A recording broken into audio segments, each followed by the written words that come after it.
Now to an NBC5 exclusive. Hard to believe it's almost been a whole year since Chicago native Cardinal Robert Prevost made history becoming the first American pope, choosing the name Leo XIV. And so much has happened in the past year, not just for the pope, but also for his family, his brother John, who lives in the Chicago suburbs. And today, John spoke exclusively with our Ann Ahern about the pope, as well as some of the changes that he's had to endure as the pope's brother. One thing, before he became pope, they spoke every single day. Do they still talk every single day? They still speak, and he said even the Pope is on this trip to Africa right now. They are still speaking by phone. Wow. They still do Wordle and Words with Friends. Isn't that wild? I mean, that they are able to have this connection. Sometimes the connection isn't that strong, and he has to say to him, I think you're a little tired. It's okay. But thanks for checking in. Does it seem to John that it's an important connection for him to keep making with his brother? Absolutely. Absolutely. He said that he asked him every day, who'd you meet? Yeah. Did you get any gifts? Yeah.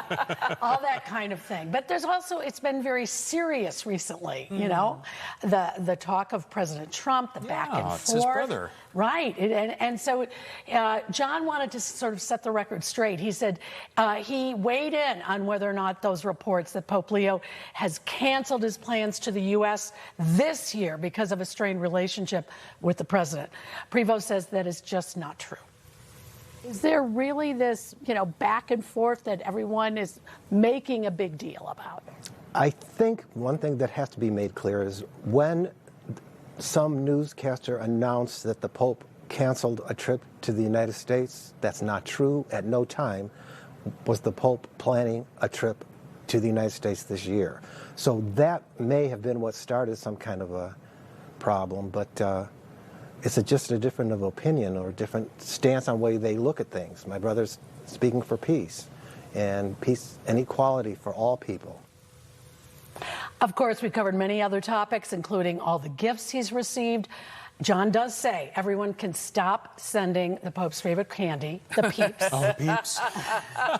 He has two closets full of Peeps. He says he's good on the Peeps.